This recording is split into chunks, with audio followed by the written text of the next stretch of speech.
अजीत, मुझे कोई चेकअप नहीं करवाना है। तुमको जो ठीक लगे तुम करो, अजीत ने चिढ़ते हुए कहा। लेकिन आप जानते हैं मेरी रिपोर्ट बिल्कुल सही है। वर्षों से मैं बांझ होने का ताना सह रही हूँ। 7 साल हो रहे हैं हमारी शादी को। शादी से पहले हमने वादा किया था कि एक दूसरे का साथ देंगे। हम अपने परिवारों के खिलाफ जाकर शादी किए थे।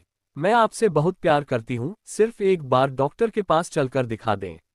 विश्वास रखिए, जो भी होगा मैं आपका साथ कभी नहीं छोड़ूंगी। सुमन की आंखें आंसुओं से भीग गई थीं। अजीत ने भारी मन से हामी भरी। 8-9 साल पहले दोनों ऑफिस में मिले थे।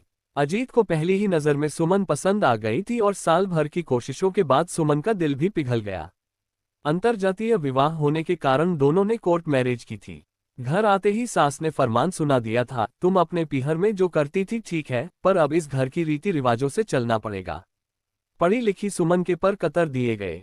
वह सासू माँ की हर बात मानती, लेकिन शादी के 4 साल बाद दबाव शुरू हुआ।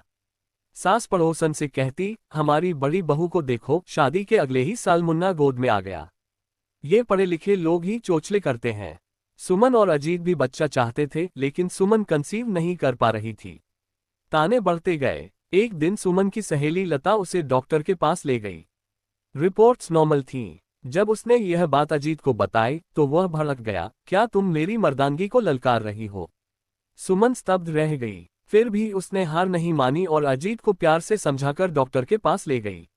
अगले दिन रिपोर्ट आए और सुमन का शक सही निकला, अजीत में कमी थी। सच सामने आने के बाद अजीत और भी चिड़चिड़ा हो गया। वह दवाइयां फेंक देता। सुमन ने उसे समझाया, अजीत, दुनिया में बहुत से लोग माँ बाप नहीं बन पाते। हम बच्चा गोद ले लेते हैं। इस पर अजीत ने हाथ झटकते हुए कहा, तो क्या तू पूरी दुनिया को बताना चाहती है कि तेरा पति इस लायक नहीं? खबरदार जो अब किसी डॉक्टर का नाम लिया। हालात तब और बिगड़ गए जब सास ने अजीत की दूसरी शादी की बात छेड़ी। अजीत की खामोशी उसकी रजामंदी दे रही थी। सुमन ने जब सच बोलना चाहा, माँ जी, कमी आपके बेटे में है, तो अजीत ने उसे थप्पड़ जड़ दिया और तलाक के कागज थमाते हुए घर से निकाल दिया। आधी रात को सुमन अपनी सहेली लता के घर पहुंची। लता ने उसे संभाला और आत्मनिर्भर बनने की राह दिखाई। सुमन ने मेहनत की, नौकरी की और अपना एक मुकाम बनाया। वहीं उसकी मुलाकात अक्षय से हुई। अक्षय के प्यार ने सुमन के घावों पर मरहम लगाया और दोनों ने शादी कर ली। शादी की पहली सालगिरह पर सुमन के पास वह खुशखबरी थी जिसका उसने वर्षों इंतजार किया था।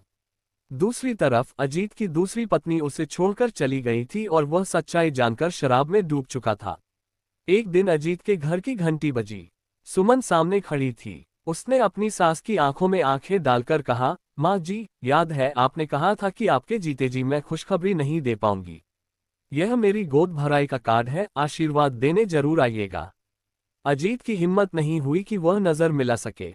सुमन मुड़ी और अपने नए सफर की ओर बढ़ गई। सीख, समाज की विडंबना है कि उंगली सिर्फ औरतों पर उठती है।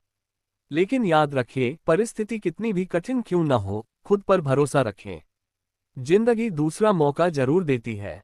राधे राधे। Folded hands.